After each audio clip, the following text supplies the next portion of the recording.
Evan Triumvirate Podcast, Episode 7. I'm Skorche. I'm joined by Vast Empires and Arcadius Zero. We're going to be talking about Mass Effect today, but I'm playing Battlefield 1 because the May update is out, and I wanted to test it out. So far, it runs like butter.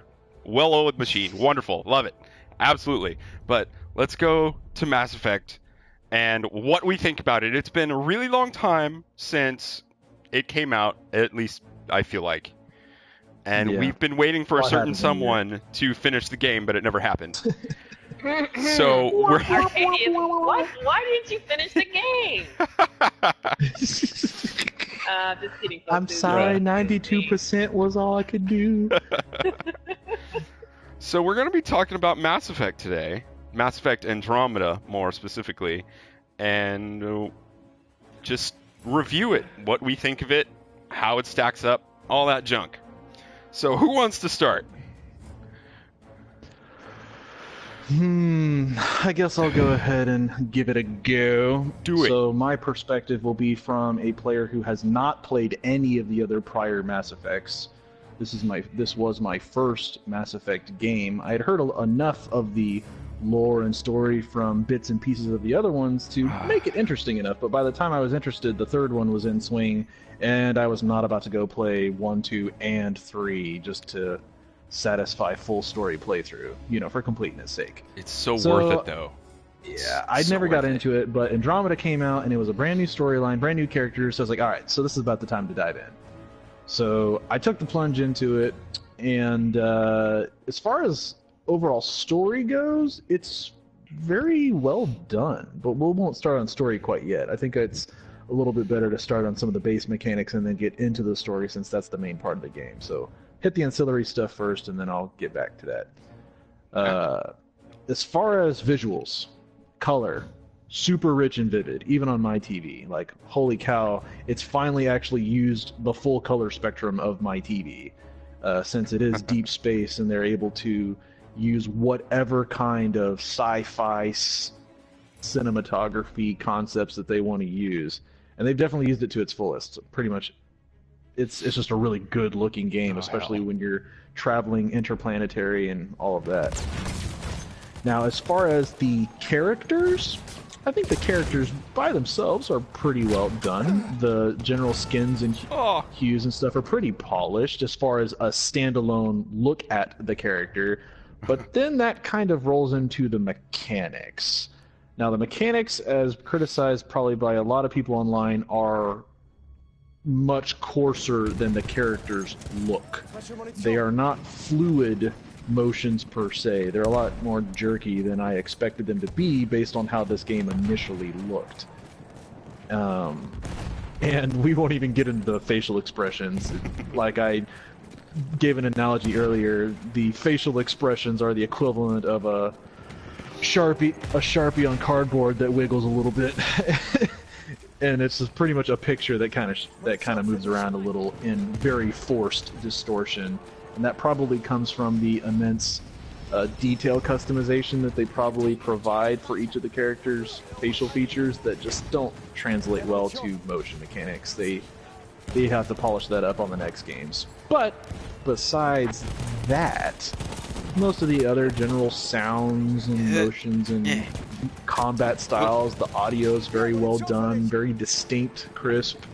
And in that regard, it's pretty good to me.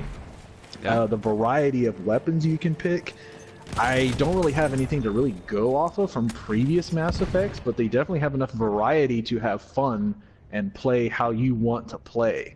I mean, if you just want to force it through with a shotgun the whole way, you could do it, but it's going to be kind of painful. You could do it with the sniper rifle the whole way, and you could also do that, but good luck keeping your ammo supply full.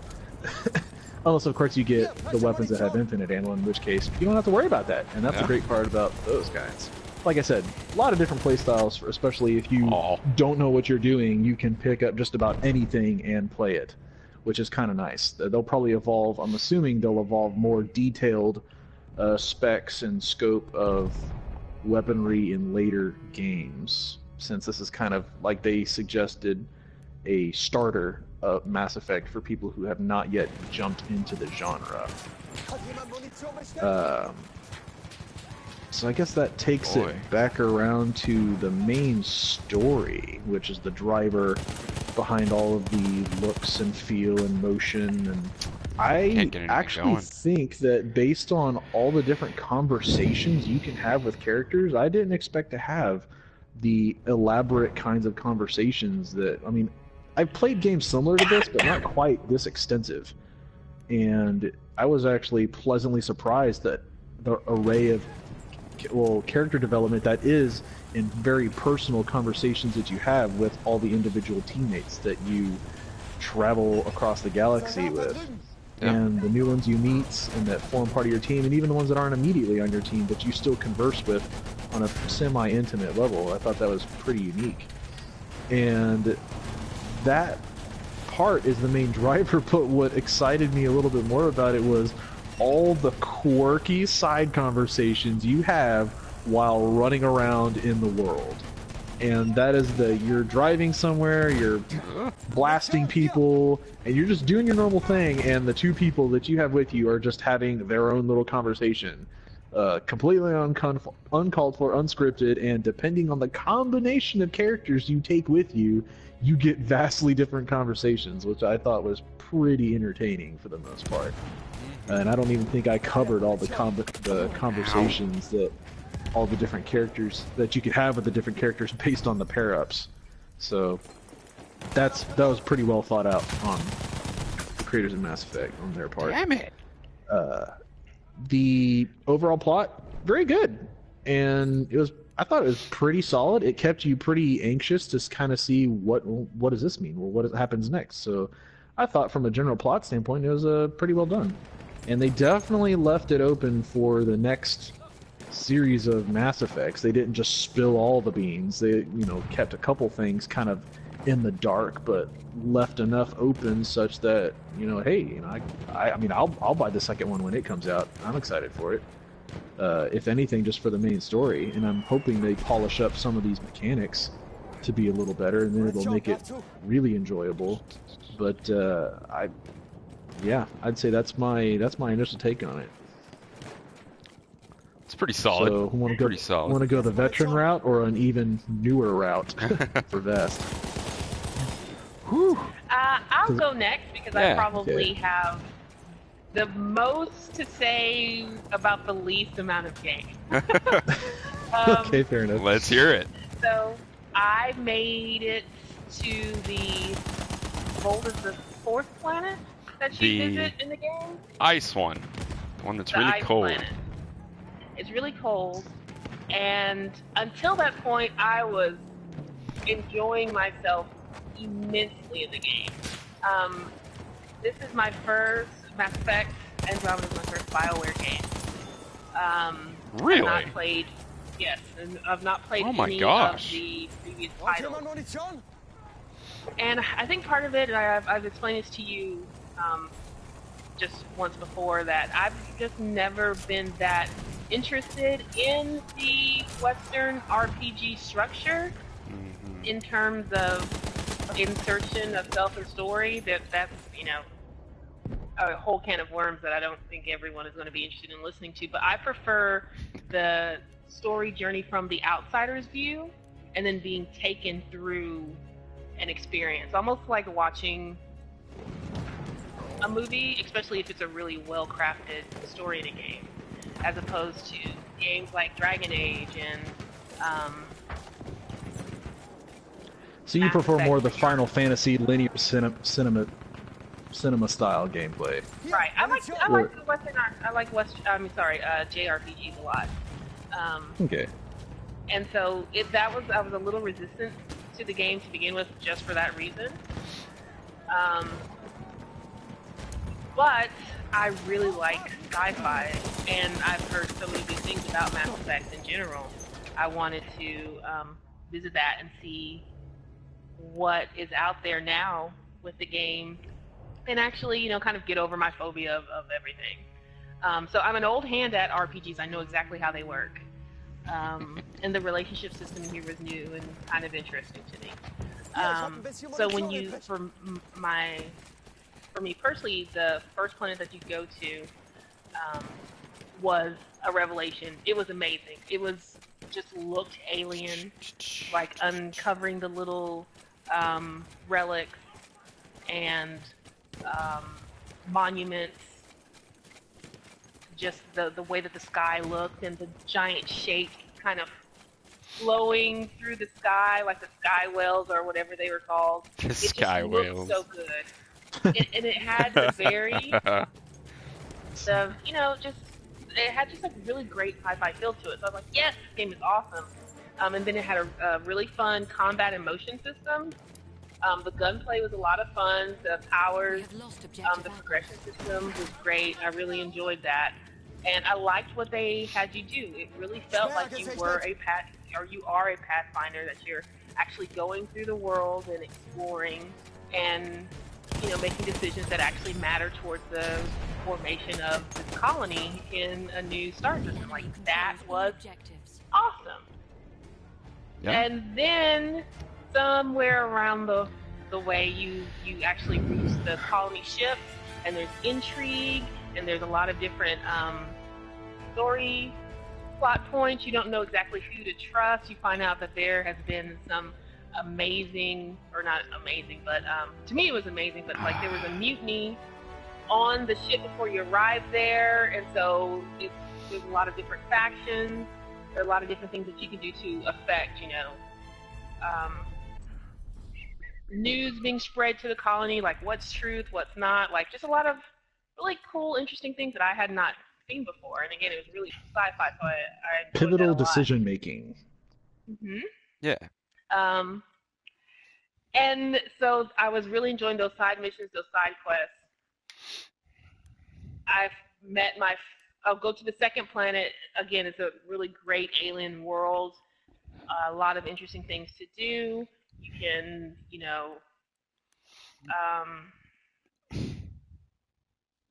mine. Even though that kind of reminded me a little too much of No Man's Sky, but getting your different elements to craft, like the crafting system was actually really robust in comparison. But having been burned up by that game a little bit, I was just like, I don't know about this. It's understandable. I gotta get more hydrogen? Come on. And then, you meet your first alien to this your first aliens in this universe, and then you meet your second, and it's just progressing really, really well. And then you hit this massive dead spot in the game. And to me, that dead spot was the ice planet Sol. And I have been there ever since. And it's not a lack of interest in the game, but I hit kind of like a wall in terms of the amount of fetch quests that I had to do on a very bland planet. Yeah. Yes. I can understand and that. I will say that for that particular point in the story, you really only have one objective to be at that ice planet. And there's only a couple of side quests. Once you complete that main quest, that is what opens up the door to the rest of the game to propel the story forward. Because you're still in a state of unknown when you go to that planet for that particular point in the story, and until you figure out the one or two bits of information, straighten a few things out, and realize, oh, I now have to travel back because this thing has now become active, or I've made contact with these individuals, and then it really gets things rolling. Oh, yeah. So I understand the dead spot, though. Mm-hmm. My friends here, Arcades and Skorche, have been assuring me that the game picks up, and I it does. Believe that It really does. Please trust me. It's worth The finishing. crescendo keeps going. It's not even a matter of that. It's just that as a gamer, this is my interest just dropped. It's there's there's peaks and valleys and stuff like this, and for me, this is a point where there is nothing that is propelling me forward on this planet to make me want to continue. Other than us telling you complete the goddamn planet. Yes. So we have a podcast in 3 weeks. We have a podcast in 2 weeks. We have a podcast in a week. We have a podcast tomorrow. Where are you? I opened up the game and started playing it, and I was like, ugh, I'm still here. you know that feeling that you get? And so, again, it has everything to do, and I have been trying to figure out the best way to describe it or to make it sound like more than just me giving excuses. But as a gamer, or this particular part should help players be bridged to the next part, and it was such a low point because, again, you're on a planet that doesn't have any of the hallmarks of the other games that the other planets have been on. It doesn't particularly feel very alien or worthy of exploration. There's nothing really interesting there. It has the heat, cold mechanic. The temperature mechanic, which is interesting, but it just means that you can't get out there as much. You have to manage that resource just to get things done. It's not difficult. It's just another thing that I'm just like, ugh, I can't eat now. I have to go and get back in the vehicle because it's minus whatever degrees Kelvin, and this is another 2 minutes I have to spend getting my suit back up when I just want to finish this stupid, encounter. Yeah. If it's any consolation, the majority of the side missions I have left to do are on Vold. It's not a particularly riveting planet, to be sure. No. I would just say skip side missions and just knock out the main story missions, which there's only a few of on Vold.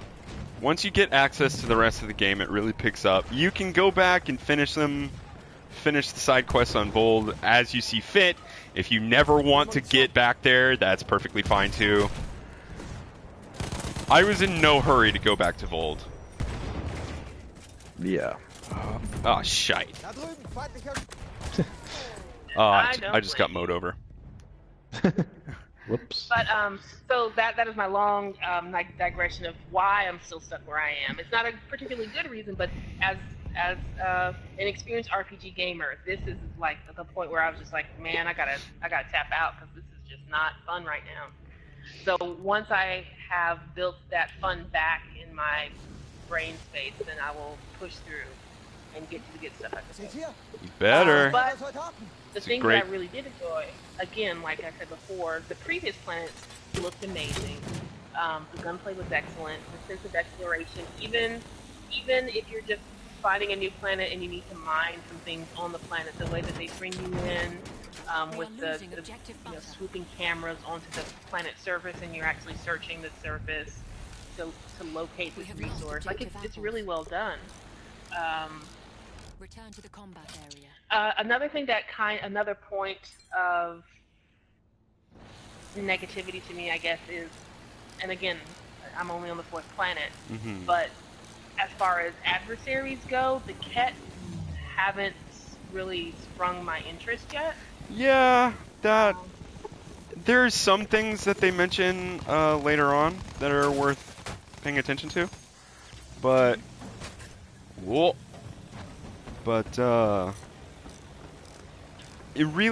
it's after Vold. You have to get past them. You have to be able to like board Ket ships and see what the hell they're doing, that kind of thing. You really uncover their story as you go, ship to ship. Yeah. And read a bunch of little side terminals and stuff. Otherwise, you won't really know much about them. Yeah. Vold really sets up an interplay between you having to help the other aliens in their struggle Angara? with the Angara. It's been so long since I've played Mass Effect Asterisk. It sets up the whole dynamic between you being there and needing to help the Angara to get what you want, and I think that's part of why Vold was so strange, was because you're there specifically for them.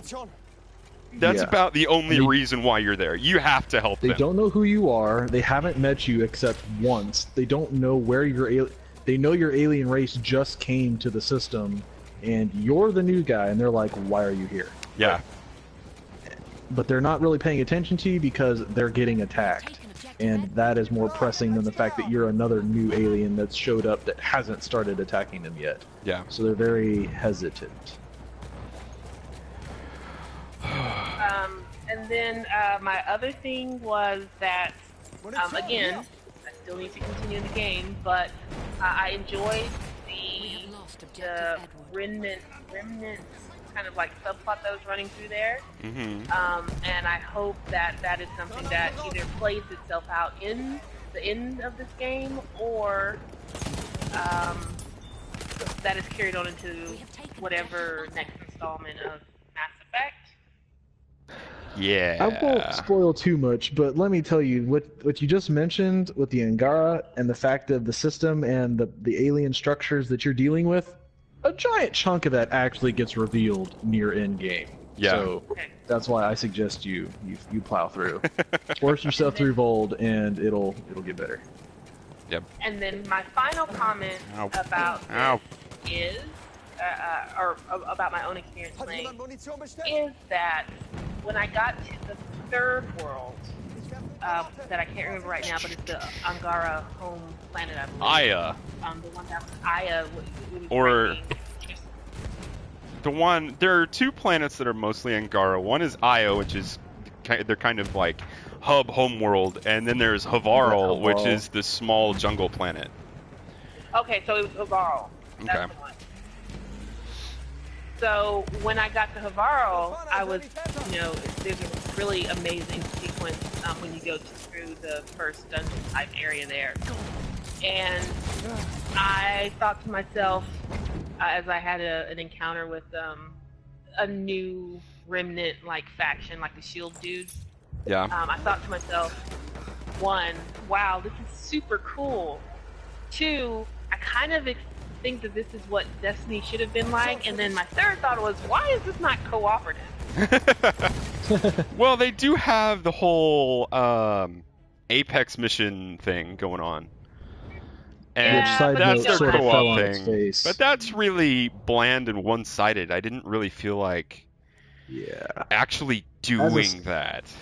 As a side note, the numbers that came out on Apex missions online were pretty poor, so most people didn't really play Apex missions. Yeah. From the Mass Effect, from BioWare.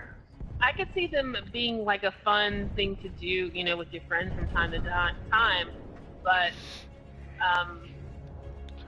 I really enjoy cooperative gameplay.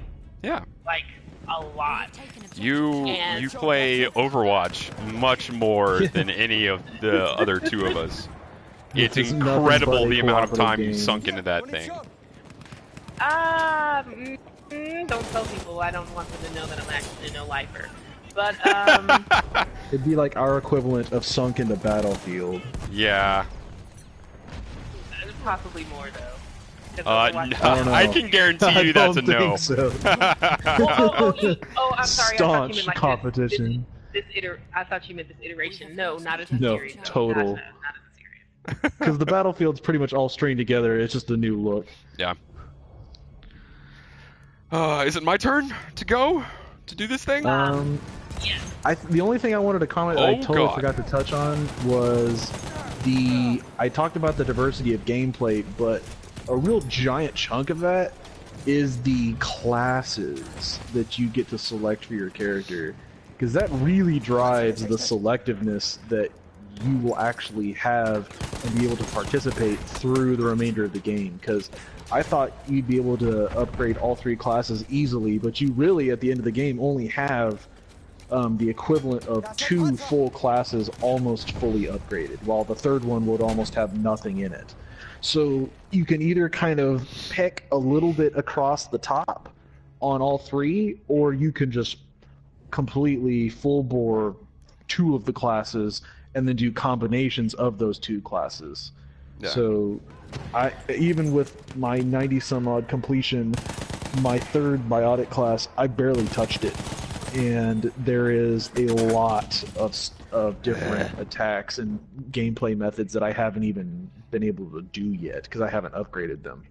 And at this point, it's quite a lot to go level by level, even past 50, since it takes so much to level you up.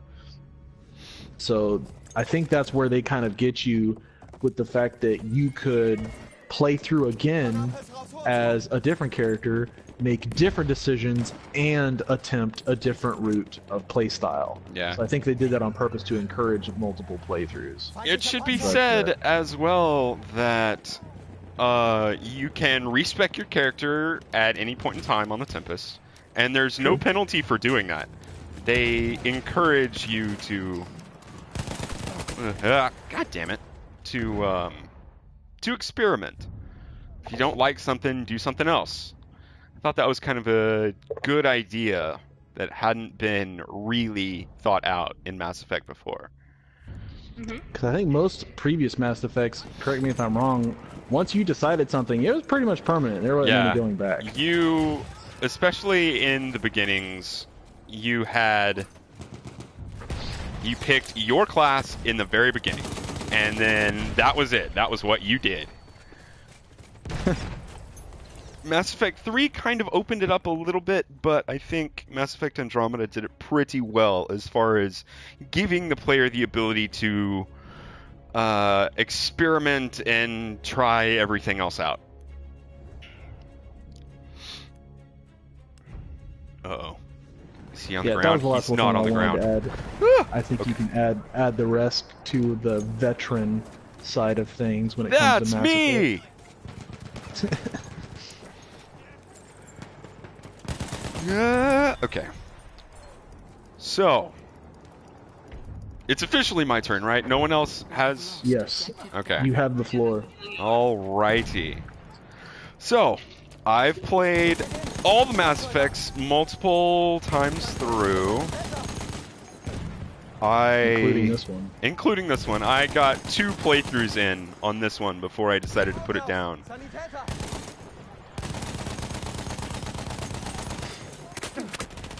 Which, it's not bad, but I've played... When I first picked up Mass Effect, I got it as, like, the super pack of all 3 Mass Effects. I had always been interested in the series. I was gonna knock it all out at once. And I did. And then I did it again.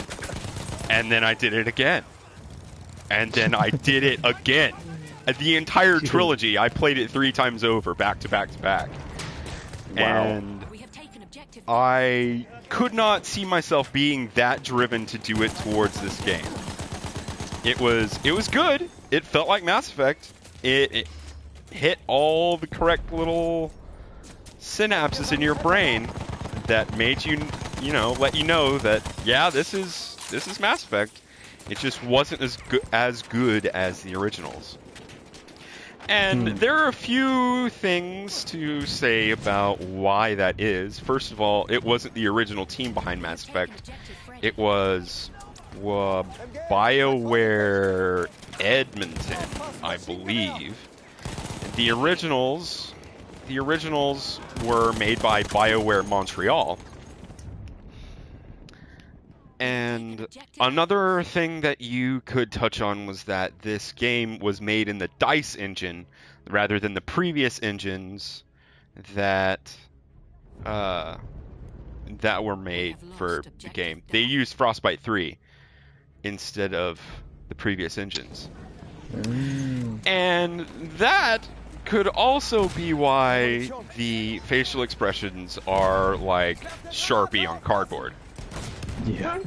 In a more grandiose idea, if you look at the big picture of it all and stuff, it's a beautiful game. It works in the grand scheme of things very, very well.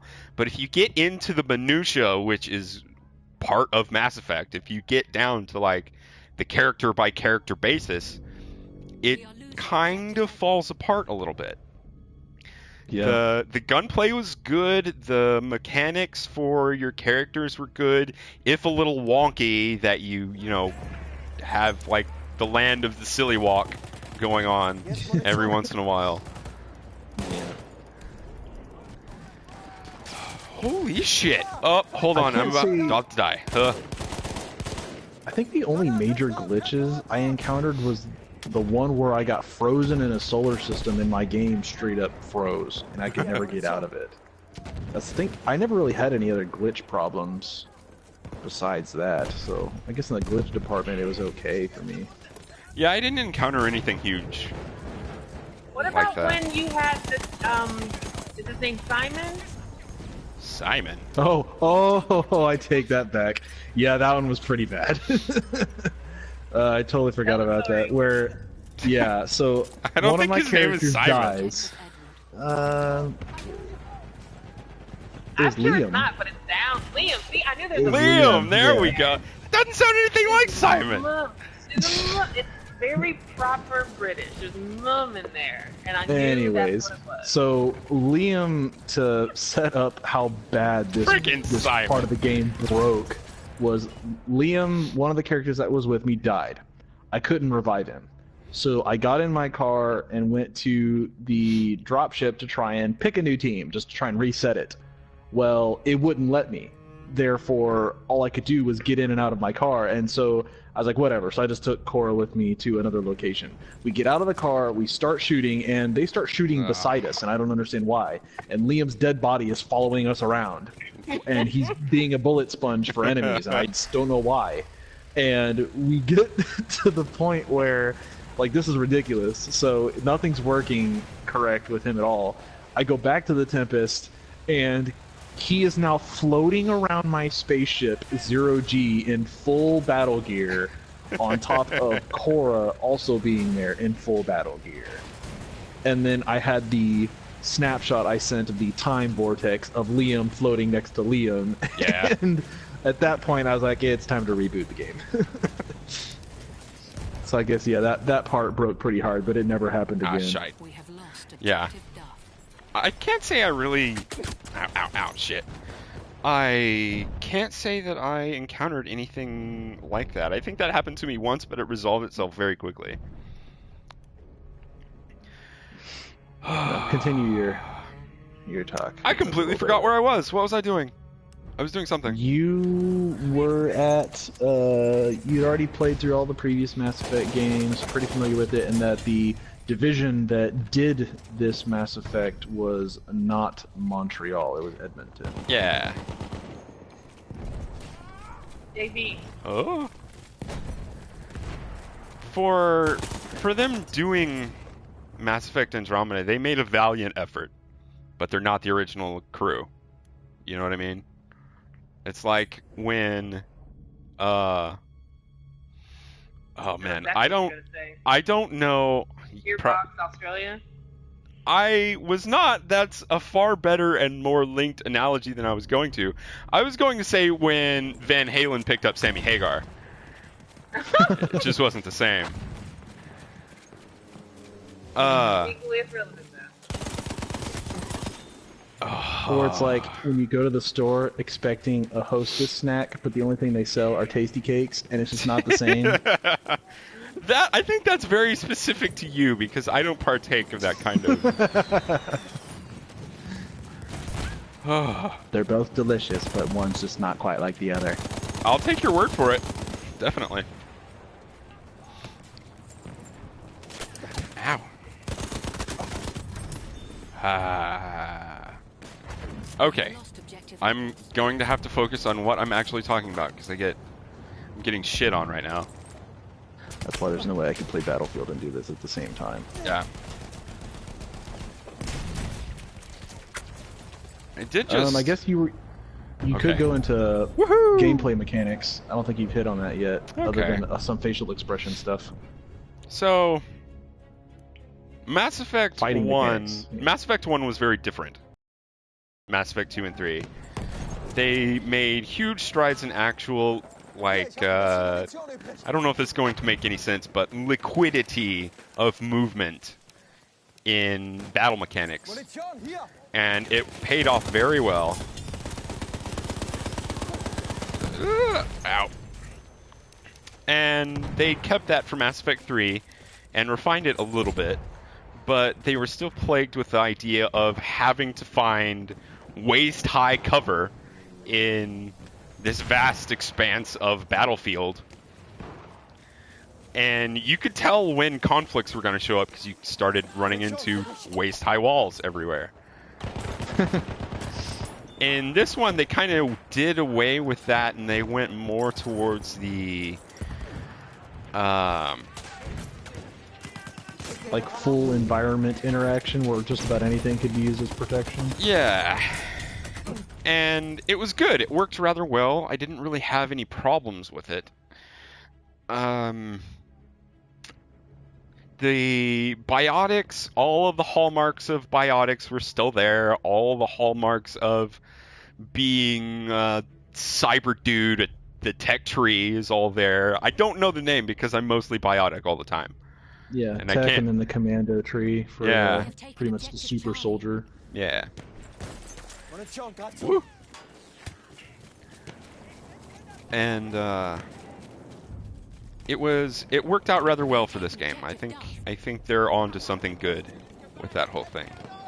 I did enjoy that. Yeah. The battles flowed very well.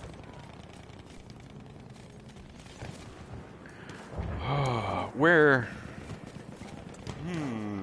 should I go after that? All the weapons are very Mass Effect-y and stuff like that. You can tell what is what and all that junk. Pretty easily. Yeah. As for the story, it doesn't have the same kind of punch as the Mass Effect, the original Mass Effect trilogy had to offer, but I think that's purely because they had 3 games to work through this story. It doesn't have enough time to, ripen and mature yet, which is fine. Yeah. That's gonna happen in a first installment.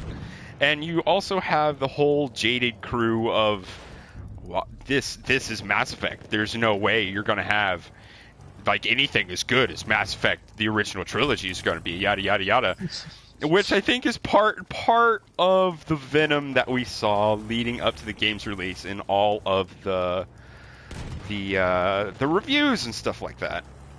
Which, let me say, is rather skewed, I think, towards the negative.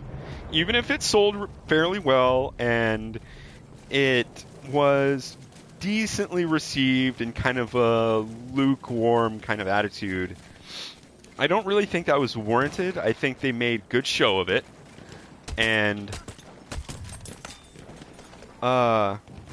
they really deserved a little bit more than what they got. I think some of the problem of it is that reviewers got 10 hours to play the game. That's it. No, it's nowhere near enough. Yeah, through Origin Access and EA Access, they got 10 extra hours to play the game before release, and that does not set up the game worth a damn if you have 10 hours. I don't think so. Yeah. Or even give you the sense of accomplishment with your team or any kind of character building. Let me look at my total hours of gameplay real quick. Yeah, I even have heard reviewers say that given 10 hours, they felt like they were pressured into finishing the main story, which means they couldn't get into all the little details that make Mass Effect, and ended up not even touching 3 planets because they didn't have enough time. Yeah, so as just a side note, I haven't done another playthrough. I'm still, quote, my first playthrough. I'm 94% complete, level 60, and I have played 86 hours. And that was enough to do a majority of all the side missions related to the characters that you're affiliated with, in addition to the main story. Yeah. And that's what I consider a full, complete, thorough play in order to fully enjoy the game. So that is many times over more what it takes than what they were given. Mm-hmm. So any kind of result they give you after 10 hours of play is going to be a bit jaded, just because of it's not enough. Definitely. He was shooting the other direction. Oh well, never mind. So here's the thing that I want to ask you guys aloud here in this podcast. We went to an entirely new galaxy. We had the basic races minus some of the ancillary races in the originals. And then for this entirely new galaxy, we were only set up with 2 new species, the Ket and the Angara. And though that's kind of story related in a way, why there are only 2 species in this section of the galaxy, did you think it was a little skimpy on like range of things that you could talk to? Maybe a little bit. I mean, I understand the premise that, you know, you're trying to get started in a new galaxy, so there's not exactly going to be a plethora of, you know, I guess. It's not like the other Mass Effects where it was already established there are all these different species, so go interact with them. You know, you're in a brand new place, you don't even know if there's going to be sentient life where you're heading. You're just trying to see if there's a place you can live with the existing life and alien races that you have. So I didn't really know what to expect. I mean, I'd expect a couple at least, but with only 2, and one of those 2 being another visiting race to this galaxy, it did seem a little, like you said, skimpy, where there's essentially only one home alien race to this entire system. And like I said, a little bit less. That is very story-driven, why you only see that many.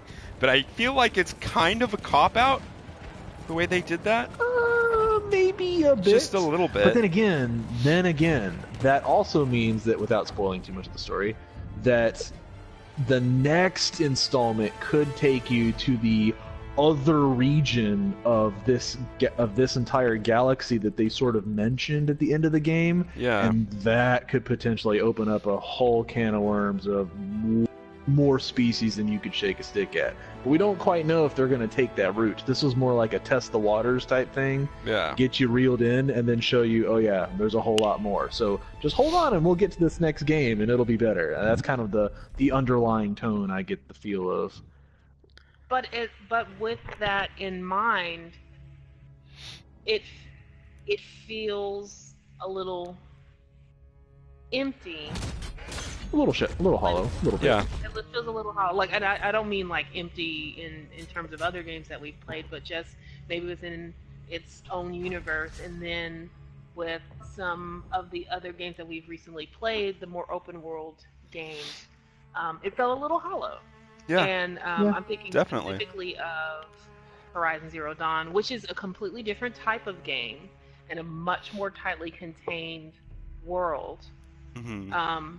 But you were shaking dicks with everyone in that game. Like, everyone had someone to say. There is just so many people to talk to. Yeah. Yeah. Oh man. And I know a core conceit of Mass Effect is you get that personal relationship and those conversations through your core team and your romance trees. Mm-hmm. But yeah, it just felt shallow in that respect. I'll concede that, Jason. Yeah, definitely. But you mentioned romance, so I think we have to go there next. Someone put on the Marvin Gaye. And let me say, if you have not embraced infinity, then you need to embrace infinity. And some people will get that, other people will not. That's perfectly fine. I'm not going to explain it to you. That's just going to be a thing. Embrace infinity, all right? Just do it. Go find it. Yep. It's there for you, and it's freaky, and it's awesome.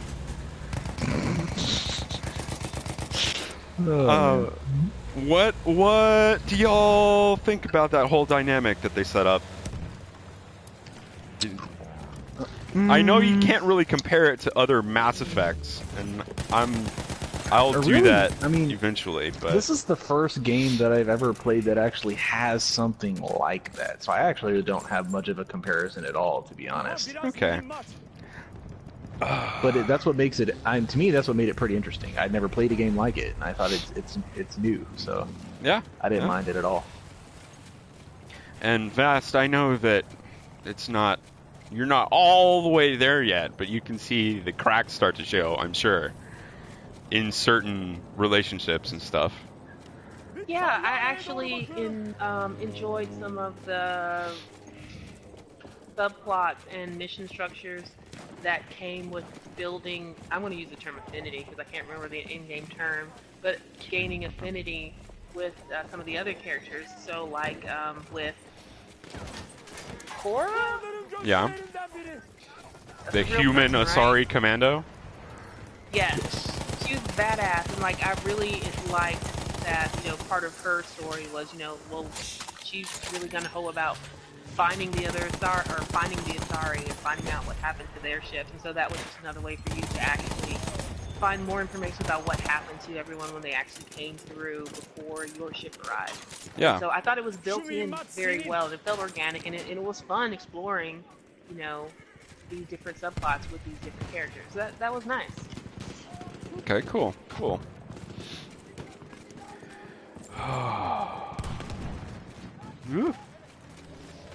Where should we go from here? I guess I could talk about the Nomad, which I'm a little disappointed in that there were no guns on the Nomad. I wanted to blow stuff up in a, you know, a Milky Way style drive-by, but that never happened. There wasn't really much in the way of like space battle. I know you're an exploration ship and all, but I mean, you're fighting an entire race of aliens. There should be some space battle. Like, it can't all take place on planet surfaces.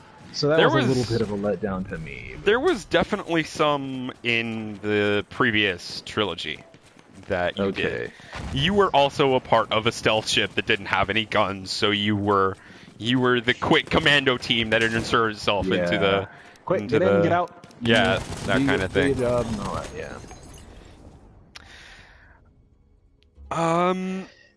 A lot of people are going to draw a comparison between the Mako in Mass Effect 1 and the Hammerhead in Mass Effect 3 if you bought that DLC, and the Nomad, and the way the maps are set up and things like that. And in the first Mass Effect, you had the Mako, and it was weird and did all kinds of really herky-jerky, beyond belief kind of physics things. And it's space. Yeah. And one of the major things that I think they took away from Mass Effect 1 was that in the Mako, there were just huge expanses of nothing. You were driving for like 10 minutes to get to a base that you could clear in 20 minutes. And then you were back in the Mako for another 10-minute drive, you know? Wow. And it really felt like they learned from that experience and made the feeling of the maps a little bit more active in what all was going on, so that you didn't always feel like you were constantly driving for no fucking reason. Yeah, the little autosave points that were sprinkled about really helped out in terms of navigation. Yeah, definitely. I don't know if that was present in the first one or not, but it really helps on this one. Yeah, definitely. The way they did it was top notch in this one.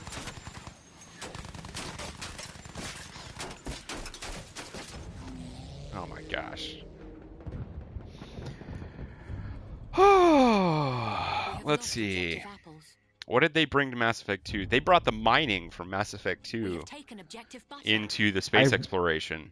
I really hardly did any of that, because once I figured out that you'd be rolling in minerals and elements later on in the game, there was really no need to do that. Yeah. That's only like when you're starting out and you're like mineral starved that you go about trying to dig up every little piece of everything you can find on the planets. But then when things start rolling and you start getting to some of those other really mineral rich planets, it doesn't matter. Yeah. Mining is just like, nah, sure, I'll just drop a probe, why not? The on-world mining is something new to the Mass Effect series.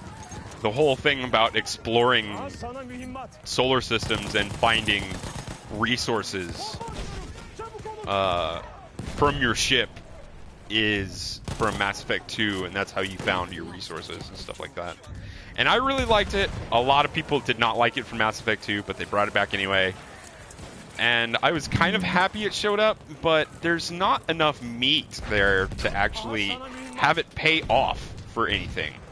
I feel like a lot of the time you're just floating around in a galaxy and you get a thing, and then there are more solar systems, and it'll really, the payoff of going to a solar system and mining it dry is not worth the fuel to get there. You know what I mean? Yeah. Didn't really feel like the way it was supposed to be. I agree with you. Yeah. I'd buy that.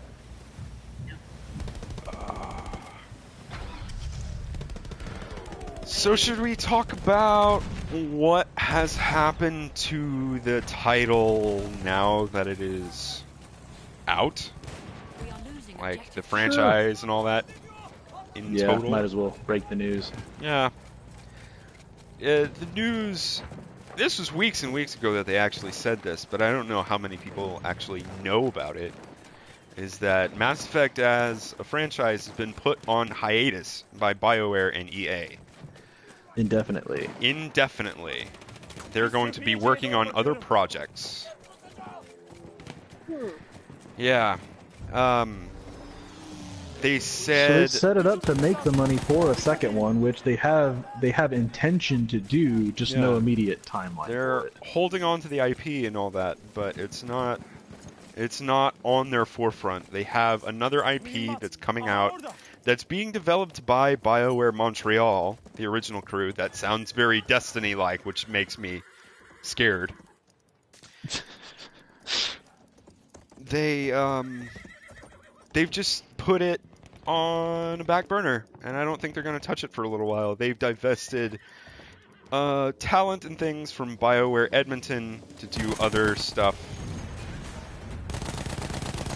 And I don't know how long we're going to have to wait for another title to show up.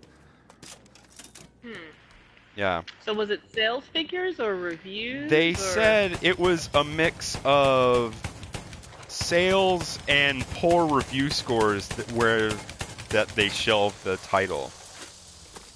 And it honestly probably had a lot to do with the unpolished mechanics that probably involved the DICE engine, to be honest. Yeah, Frostbite is really herky-jerky in the beginning, and it's great. great. DICE, but Frostbite engine. Yeah, it's great. You can do a lot with it. It's really complex, but if you don't have like time to sit down and do something with it, like DICE has been working Battlefield games with Frostbite for a really long time. They know it in and out.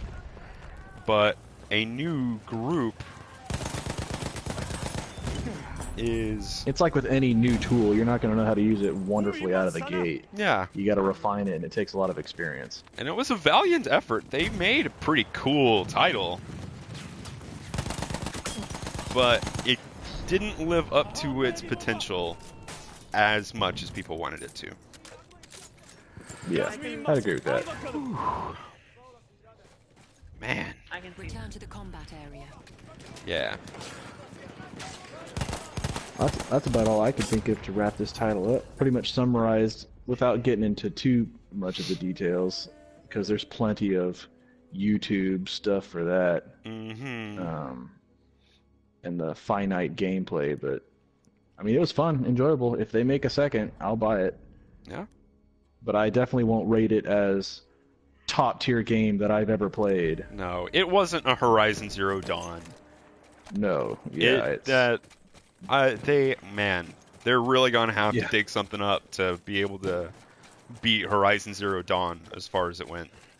You know? I don't. Yeah, I think it's a totally different kind of gameplay, though. It's not. Yeah. Not quite the same. No, but a lot of that comes down to developing a very strong story that more or less sustains itself through the entirety of the game. Yeah. Yeah. And I feel like with Horizon Zero Dawn, I never felt bogged down in a specific place. Yeah, that's true. And there was always momentum to keep me wanting to go forward. Whereas where I am right now, I'm in this cold, gray world, and I can barely bring myself to cross it just to get off it, you know?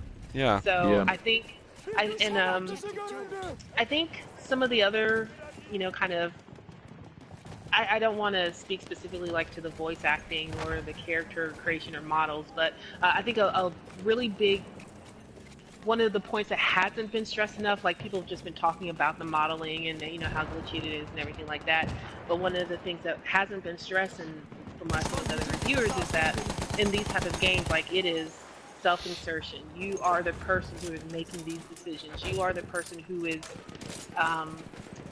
you become writer. You are making the decisions. And when they give you a lot of customization, but terrible models or cardboard interaction, it just it adds distance to you and the game as opposed to like shrinking it. And so I think that it hurts them. It just sounds like it's just like a random thing. Oh, we just don't like how the character models look. But no, it actually really affects how people relate to the characters in the game and what they want to see there. And so they kind of let themselves down in that respect. Yeah, definitely. I can totally feel where you're going at. If that were a grammatically correct sentence. I knew where you were going with that. Thank you. Thank you, thank you. Oh. Oh, so, what would you like to see going forward with this game? It may be another, 2 or 3 years. It may be a next-gen type thing that I think they would probably bring it back before, because they already have all these assets for it. They might. What would you like to see in a Mass Effect Andromeda 2? Dos. Well, I would like a more diverse range of planets to visit, because 2 desert planets and then an ice planet that is essentially a blue desert planet is not really something I go for. You know what I mean? I would like to see a better range, definitely. And I'd really like them to work on the whole facial work and stuff like that. Yeah, speaking of facial mechanics, I think I just hit a new glitch. My helmet doesn't show up anymore when I'm on world. You can turn that on and off in the options. I just selected it to have it turned on all the time, and it's still not there. So their last patch might have undid something. Uh-oh. Side note. Anyways. What do y'all think? It's that kind of unpolished nature of the game that's a little annoying. Yeah. I think I'd like to see... God, this is going to sound so terrible when I say this, but I think I'd like to see some stronger voice acting. Okay. This isn't to dig on the voice actors, because I enjoyed the characters and the way they interact with each other and those like little side conversations and everything like that. But it seemed like every once in a while you come across like a pivotal scene, at least with the female writer side. Yeah. And she came across as very charming and endearing in certain situations, but like with heavy emotional moments, her tone didn't really mesh. I don't know if this is like really I personal. could see that. The male writer is worse in my opinion. Ooh. Yeah, Okay. I enjoyed playing female writer much more than I enjoyed playing male writer. And this isn't to say I disliked it. I'm just saying I think just a little bit stronger. And it could have been dialogue that the dialogue was I wasn't feeling the dialogue, and maybe I was putting that onto the voice actors. It could have been a combination of those things. I really liked that female writer was a dork. Like, she was a supreme dork, and it was great. I love that part. Like I said, she's really charming and really endearing. Like I liked being writer. I did. Until that blue desert really got to you. It's just like, get me off of this thing. But honestly, like when you hit that first world, it seems incredibly alien. Yeah. And then you go to the second world, and it does seem really different and really fun. You get to the jungle planet, and of course I was expecting a nice planet, but I expected something that was the same kind of unique type interesting place, and I just got blah. Yeah. Yeah. So maybe keep the momentum, like continue to think outside the box. I want lightning coming up, down up from the ground to the sky, and just other odd shapes floating in the distance, and just continue to push the boundaries and make it alien. You hear that, BioWare? More floating rocks, please. That would be wonderful. And sky whales. Those were cool. So Arcadius, what do you think?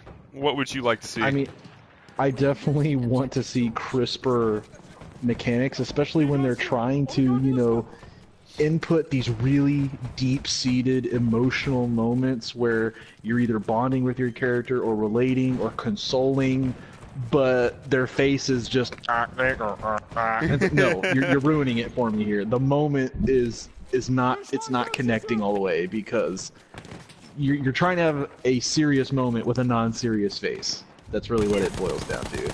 Yeah. And that is kind of a turn-off. I'm still listening to it as sort of a read story, or you think of it as a audio book, if you want to think of it that way, and you just kind of treat the graphics of what you're looking at as meh, whatever, it's there for bonus. Yeah.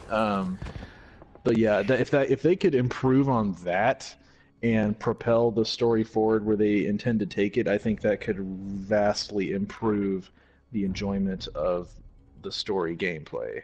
Definitely.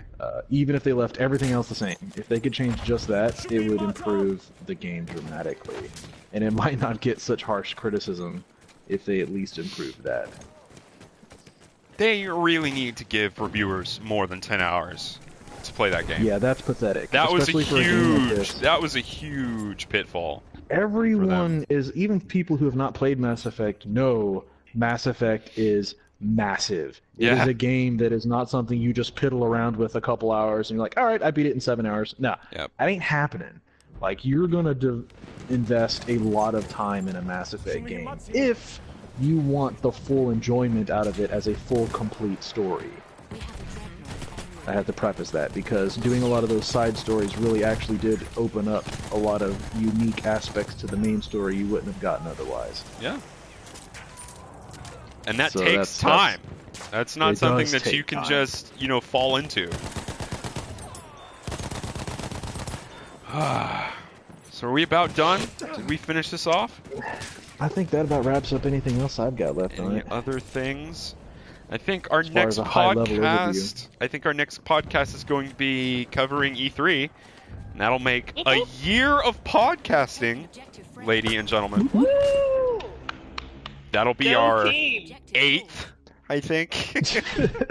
Oh man, blazing ahead. Go back and listen to the first one. We were planning on doing one of these every 2 weeks. Can you believe that? Ha! We were so young. Yeah. Virtuous and headstrong. On the other hand, we're still doing them, so. That's true, and we don't hate each other. Amazingly. There's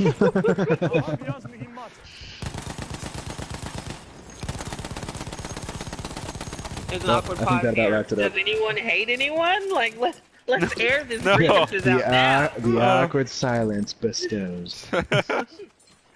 No, I think that's it. Right. And no, I don't hate anyone. Thanks for listening, y'all. The 2 people that are gonna pick this up on YouTube. If you many thanks. Like what we have to say, you can go ahead and subscribe. If you think we could do something better, please tell us. We are open to whatever it is that you want to say, unless you're being a dick. Then we're gonna tell you you're gonna be a dick. So don't do that. Constructive, please. But I think that ends it, and we'll see you later. Have a good one. Yeah.